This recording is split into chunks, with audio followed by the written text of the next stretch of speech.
Okay, hi everybody. A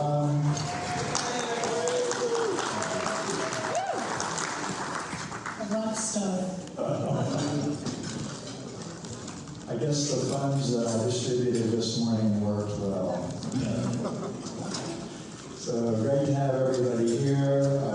My name is Frank White, and what's most relevant today is that I wrote a book called The Overview Effect. And what it's yours.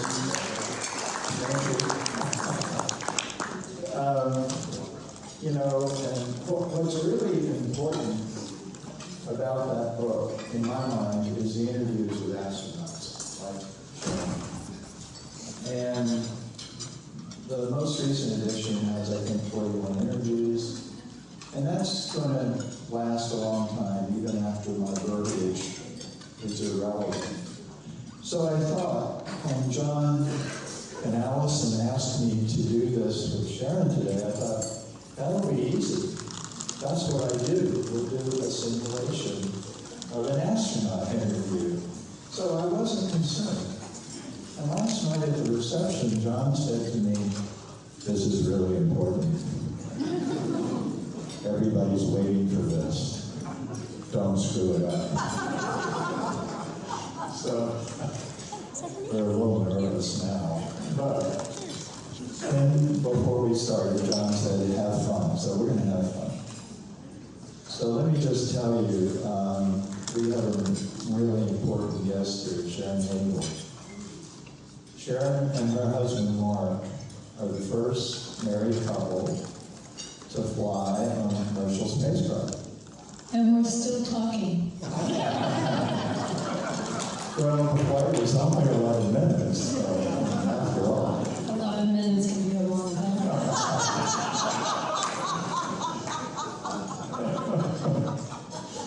Okay, all right. Well, anyway. We're going to have fun.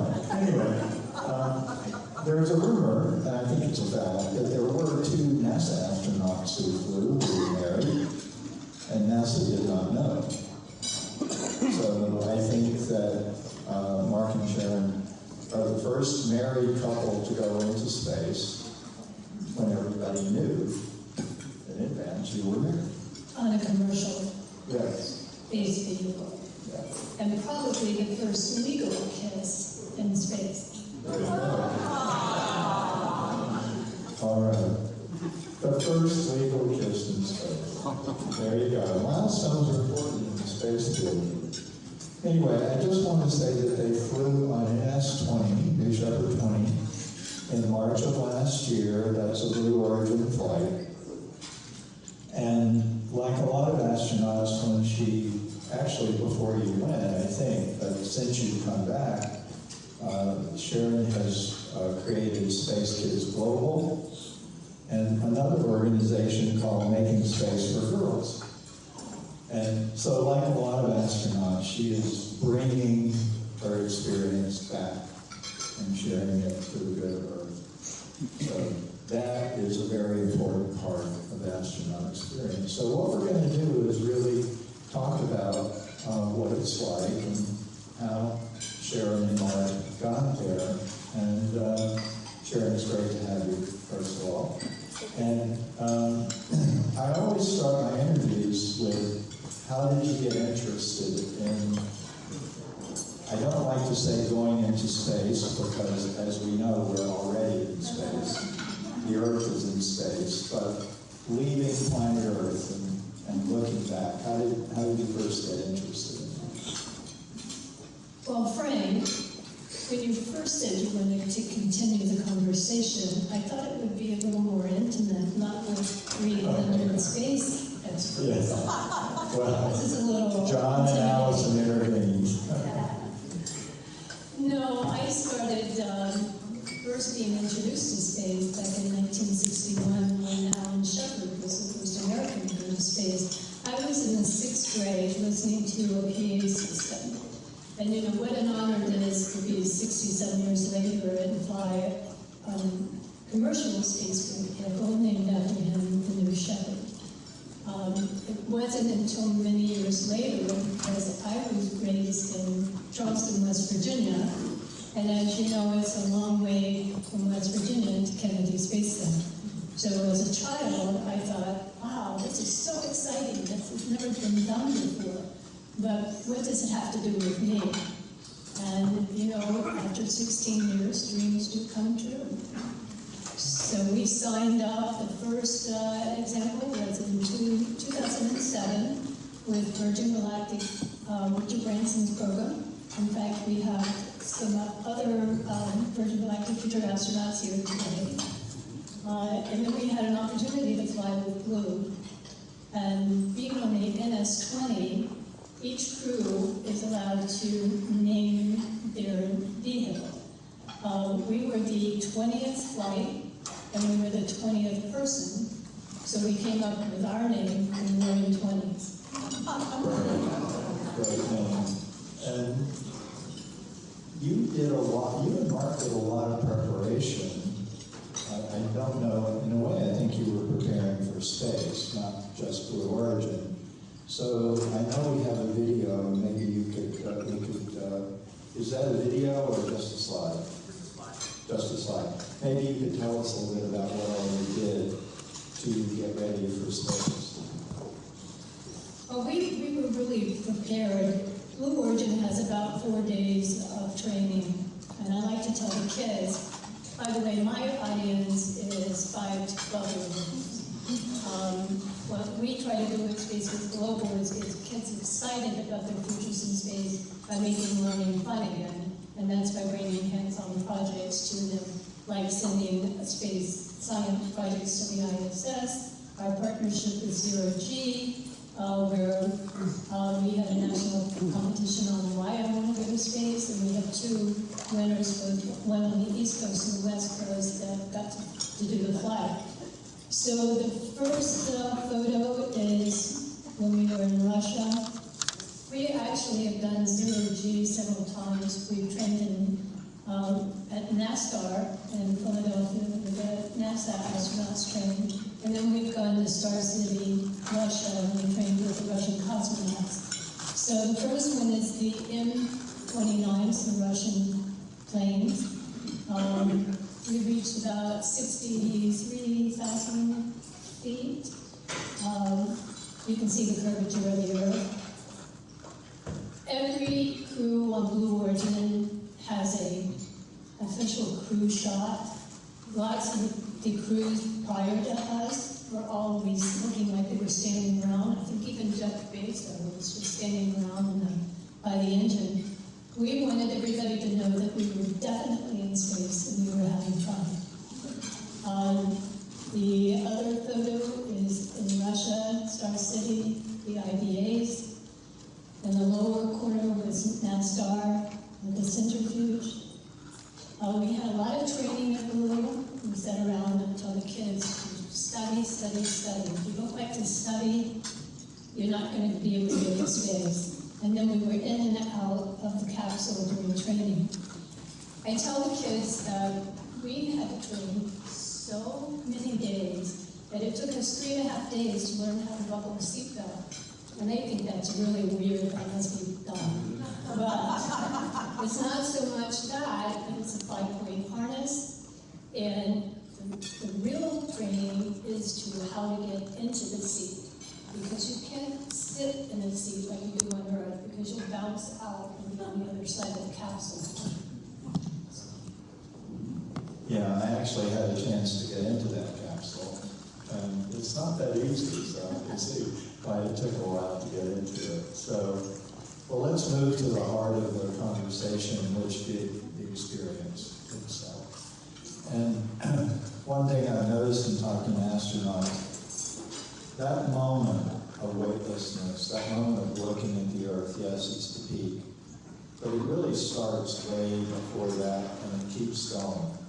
It evolves afterwards. So if you could tell us about your experience, but I know the day before you went, you had an insight, you had an epiphany about what was actually happening to you. I just met Frank about 3-4 weeks ago when Blue Origin had its first annual reunion of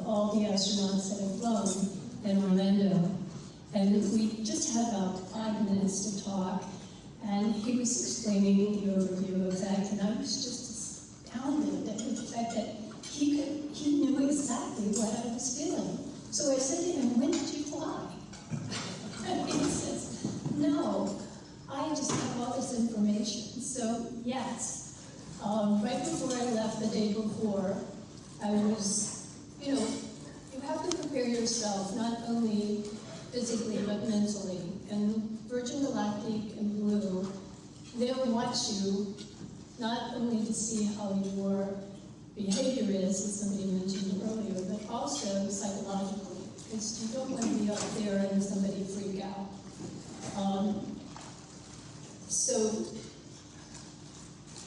What was that saying? This is my senior moment. The day before, you had an insight. So I was walking down the street, and we had already signed off all this legal stuff about the risk and getting my estate planning in order in days.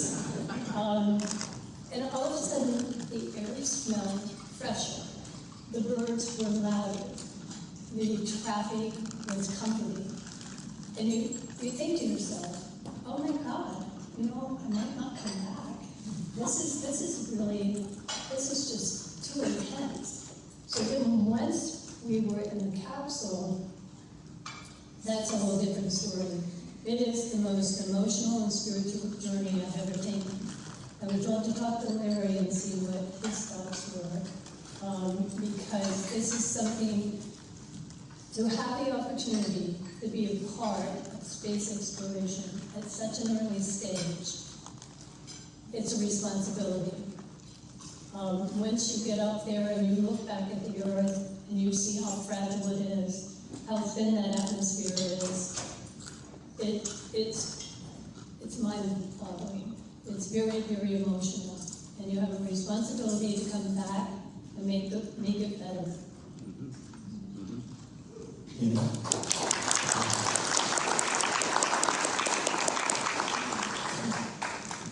I'm glad you talked about that realization you had before you flew, because I think all of us need to always understand, even with commercial spaceflight and a short 11-minute flight like Blue Origin, the danger isn't gone.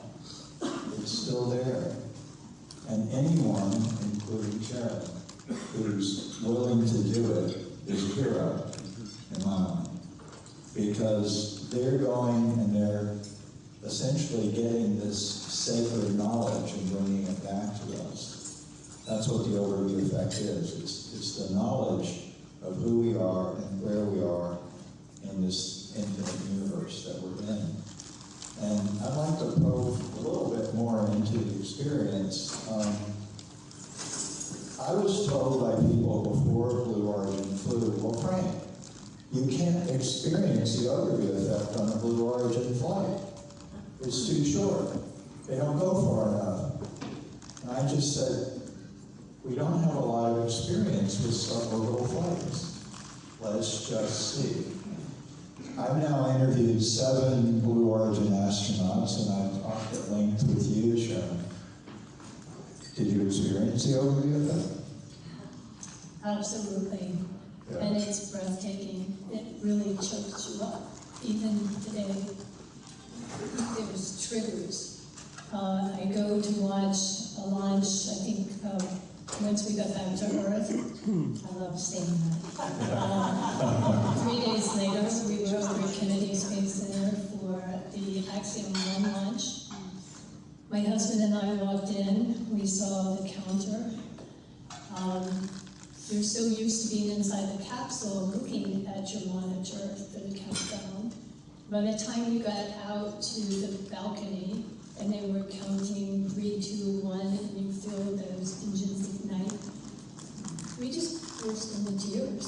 And we're not the only one. Look at my friend Bill Shatner. He was just overwhelmed. But yes, it is very, very emotional. Yeah. You know, in interviewing astronauts, I've now had at least 4 of them admit to me, and these are NASA astronauts, these are professionals. They admitted to me when I first saw the Earth in orbit, I cried. And so, you know, it's not just a cognitive shift, which we always say it's a cognitive shift in identity and awareness, but it's also very emotional. And I think we're still trying to understand why is it so very emotional. What is it about seeing the home planet in that way that moves people so deeply? And I think a lot of us have witnessed the remarkable presentation of William Shatner as he came out of the Blue Origin capsule. And I know you know him pretty well. How would you compare your experience and Mark's to what he said? Well, one of the differences that we had was when Bill came off the capsule, he was just so emotionally exposed. I think he surprised himself with how emotional it was. But then after he'd been back a couple of days, all of a sudden he went to this death sign.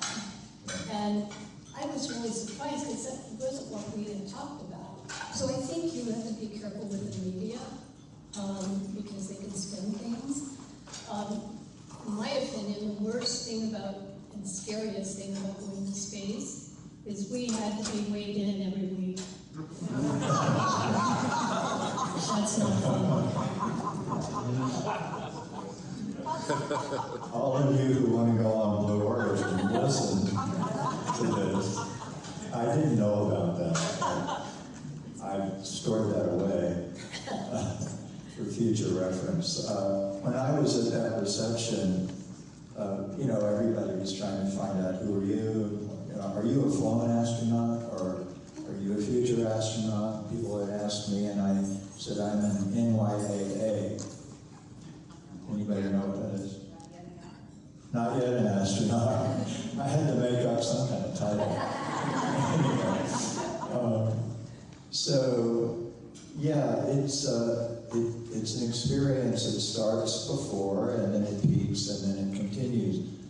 And I think you've already talked about it. It's still there for you, right? I mean, it's still an emotional and evolving feeling. Yeah. And I think the thing that really surprised me about the whole launch was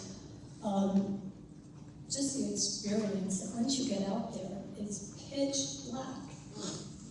It's not like the movies and Hollywood and stuff. There's no stars, there's no light reflection. It's black, and it's like a black veil. You know, as we were talking to the kids, they said, well, what's the launch like? And I told them, I said, you're sitting there in a capsule, and all of a sudden, finally, we took off. I don't know if you remember, but we had a 46-minute hold. We made history. I'd say we got a bigger bang for the buck.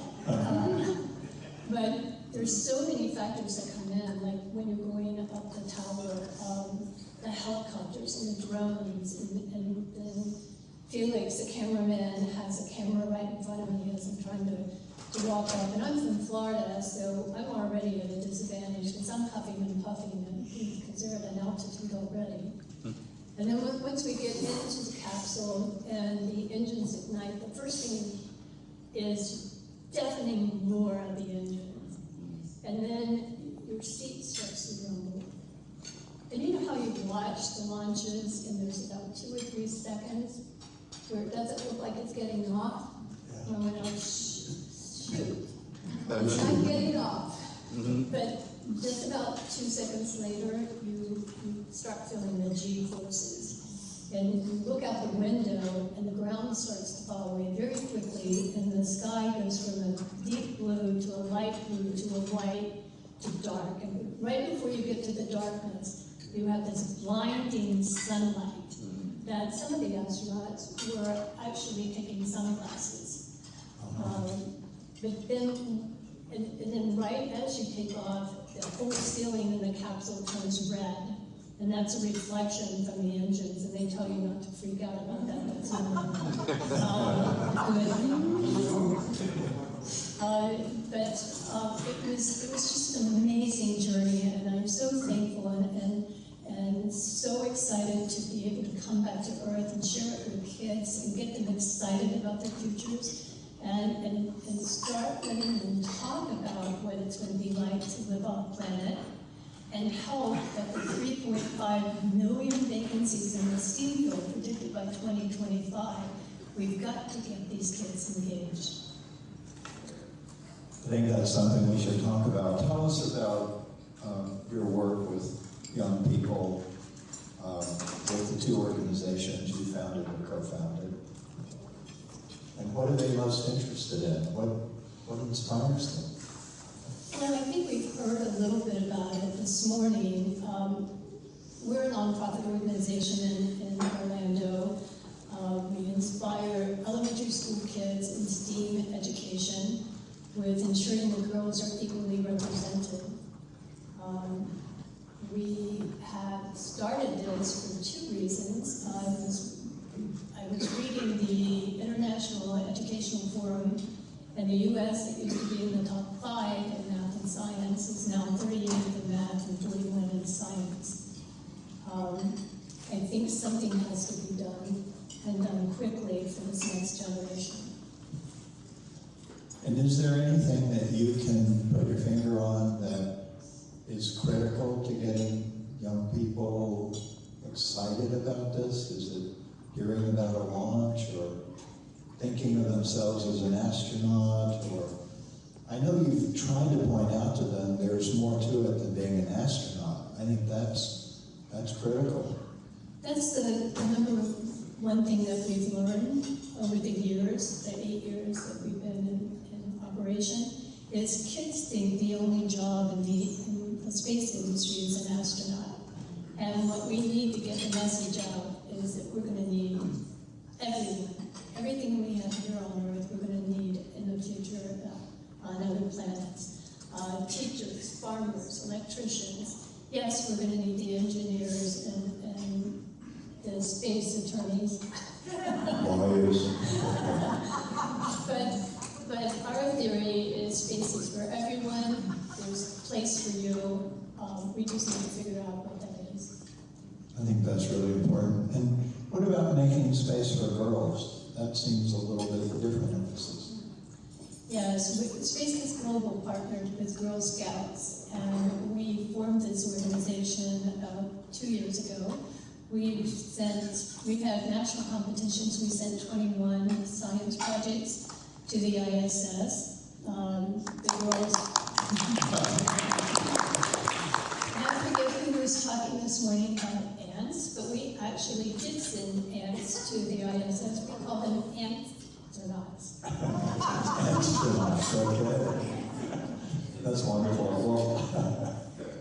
Well, I think all of us here would agree that presenting this larger image is very, very important. And I like to talk about moving from mission to migration.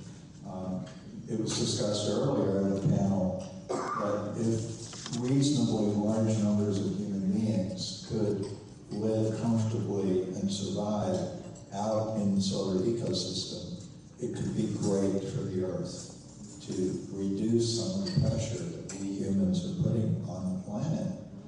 And yet, where the understanding of space exploration is right now on planet Earth, it's very low, very low. And the idea of large numbers of people actually living elsewhere is very new. So young people don't have a sort of a barrier against thinking big, I think.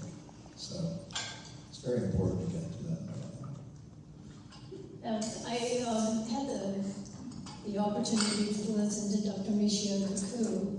Yeah. He was speaking there in Winter Park, Florida at Rollins College, and he was saying, as I mentioned, that if you don't have kids with the math and science by 6 and 7, you're going to lose them. And I think it's very important that we, Space Kids Global, give these kids hands-on projects, because what we want to do is make learning fun again. Yeah. Now, I want to move on to Sharon and Mark, a lot of astronauts that I've interviewed had one space mission, and they were delighted. You know, I got there once. Now, Mark and Sharon aren't like that. First of all, I hear you want to go back on Blue Origin. We are going back. You are going back. We've been assigned a mission and a crew. Okay. I just can't say when, because NDAs are nasty.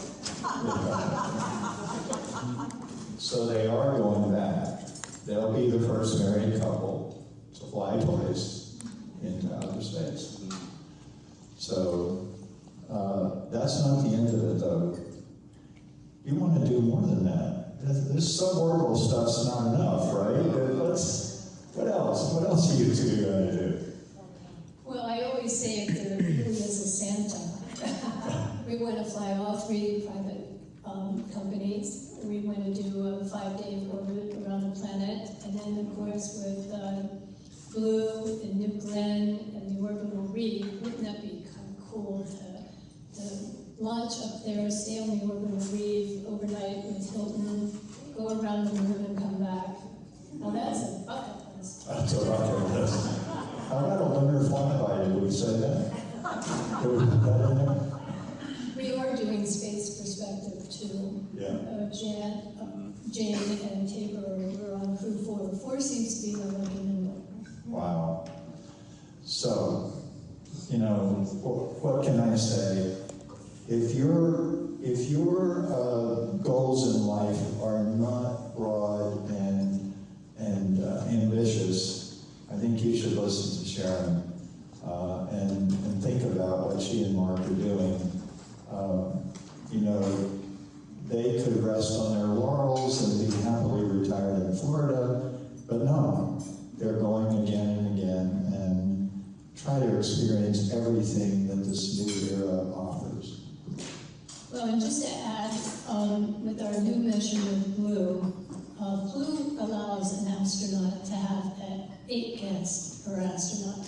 So with my husband and I, we got 16.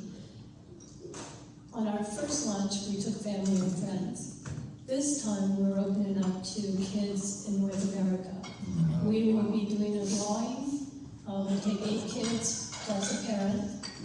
We're going to take, we have Canadian partnerships, so 1 child will be from Canada, 1 will be from first responders the nationwide, 1 military, and the rest of the country, the 5 will be geographic.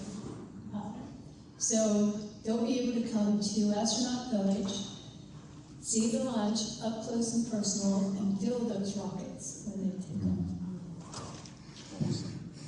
I'm pretty sure in the future when somebody interviews one of these kids and says, what made you want to become an astronaut? They'll probably say, I watched Mark and Sharon lift off. I'm sure that'll happen.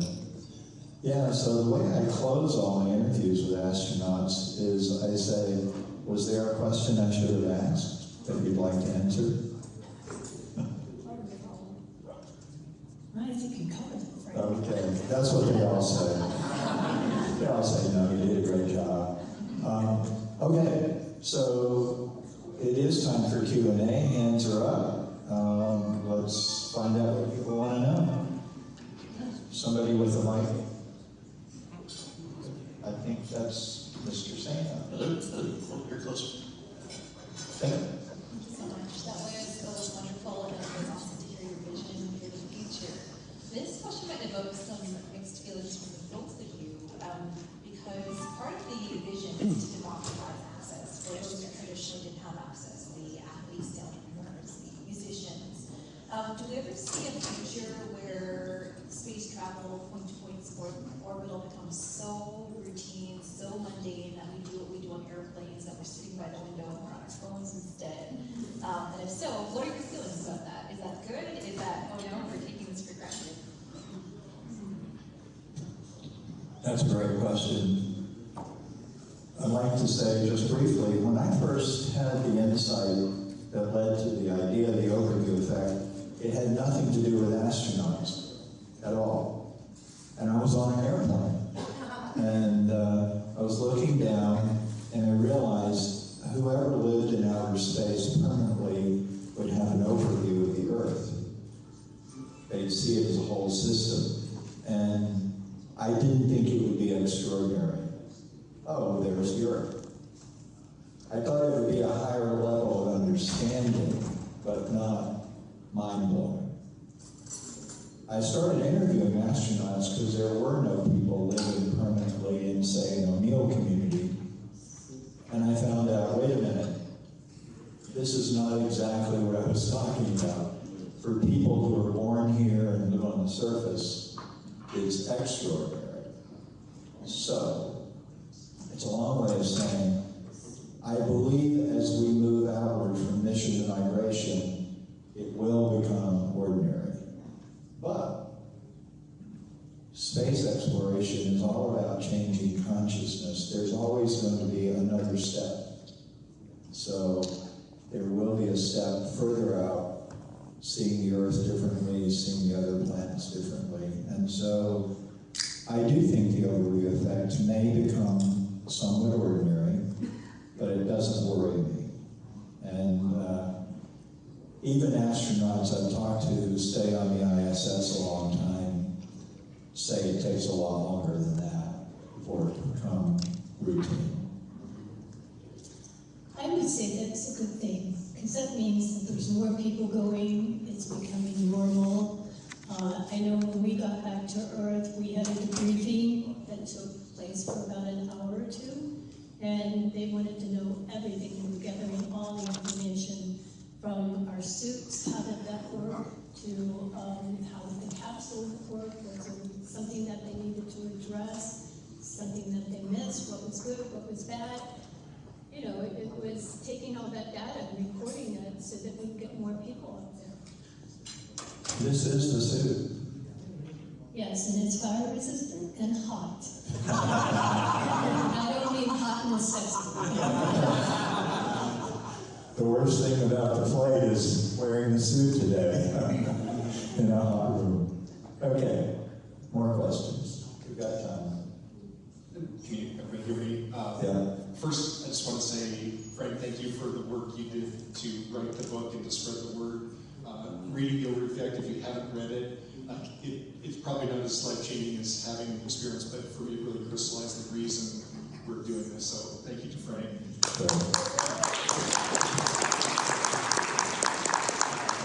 First question actually is for this room, people in this room. How do we get Frank to space? Please think about that, and maybe this time next year, Frank, you can talk about your experience. That's my goal. Second question, Sharon, for you. How would you describe the bond that formed between you and your crewmates having that common experience? You mentioned William Shatner and his experience, but with the crew as a whole, what did that mean to be able to have that experience with the other crewmates? Well, I don't know if you remember, but our sixth crew member was supposed to be Pete Davison. And fortunately, Gary Lai who was the architect of New Shepard. The crew bonds. I remember Peggy Whitson telling me that your life depends on your crew members, and that's what our training was constantly over and over again. Because on our drills, if we missed the spot where we were supposed to come back to Earth, and they didn't have the recovery team out there, how do you get in and out? We don't really realize that hatch is so high. It's probably about 5 or 6 feet. You just can't step out of it to get down. And so one of the things that they were talking about was when I was trying to get out, they said, that's your crew member. You need to help. If somebody's in trouble, you need to help. So 2 nice gentlemen came over and put their arms out so that I could climb out. But yes, we bonded for life. You know, I interviewed Gary, and those of you who don't know, he designed that spacecraft, New Shepard. And so that was another remarkable thing about their flight. They went, I don't think anybody else has ever gone on spaceflight with the person who created the spacecraft. And what was interesting, though, he said that he was the experiment because he knew so much. And he had so many to-dos, cognitive to-dos to check out on the flight. And yet, it was so overwhelming, he went into a completely different place. And he talked about being in the flow. I don't know if any of you are familiar with that term, but it's a transcendent place that sports teams get into, and athletes get into, and others get into. And I found that remarkable that you would think that his focus would be so much on what he knew about the spacecraft and how it was performing, and yet the experience was so significant that he went somewhere else. Not that he didn't do the other things at some other level of consciousness, but I just see it as testimony to the power of the overview effect. So I'll tell you a little inside story. So by the time we got out to Astronaut Village, it was probably 4 or 5 days. They cut Gary off of all communication with mission control and all. They didn't want him to have any inside information. So as we're sitting in the capsule waiting that 46-minute hold, Gary's sitting there telling us, okay, this is what mission control is saying to ground control. This is going to happen in the next 10 minutes and all. But when we got back to Earth, we heard the real story.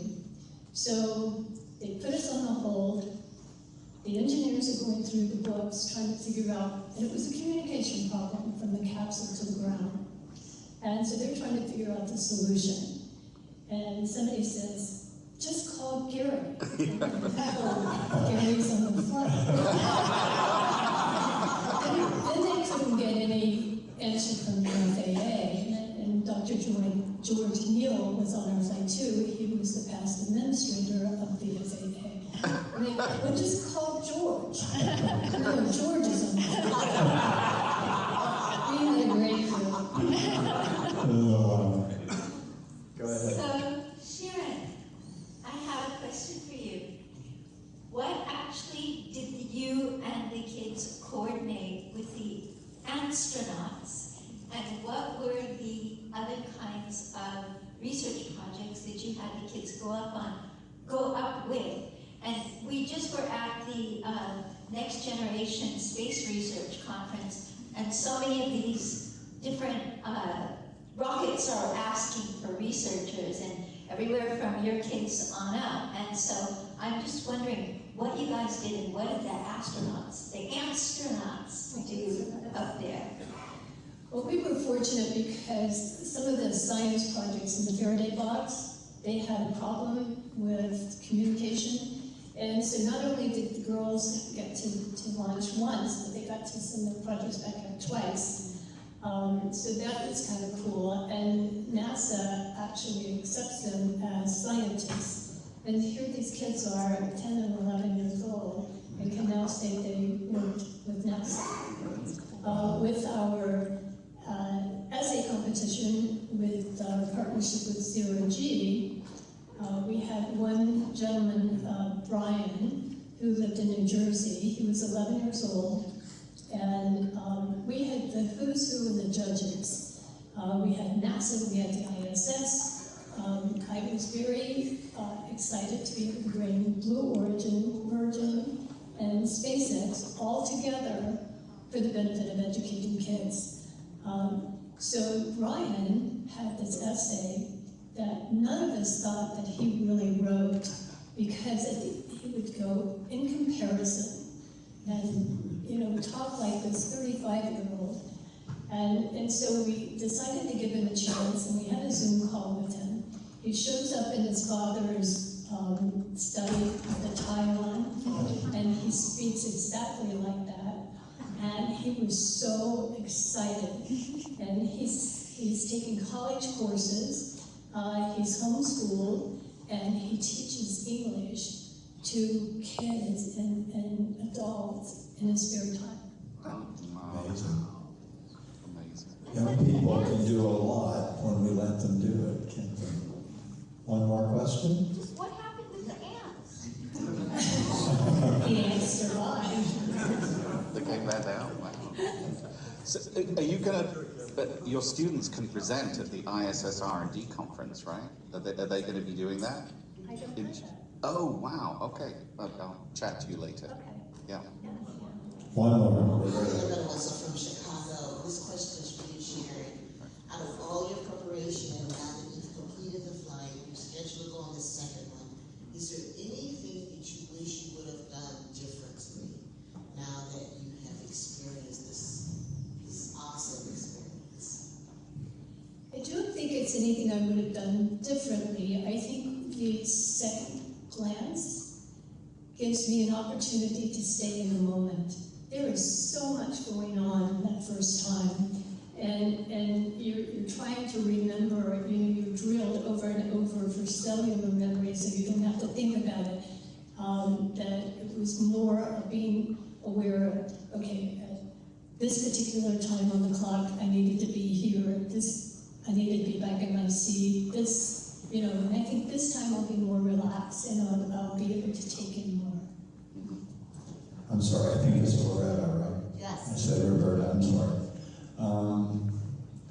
Yeah, this is a good closing note. I think what we're seeing is the NASA astronauts didn't go into space to experience the overview effect. It happened to them. Now, with commercial flights, people are going for the experience, and now we get into a new kind of training. It's almost psychological training of how to have the best experience. And I think that one aspect of it is to try to minimize distractions as much as possible. It's hard to do on such a short flight, but I think it's going to be an important future aspect.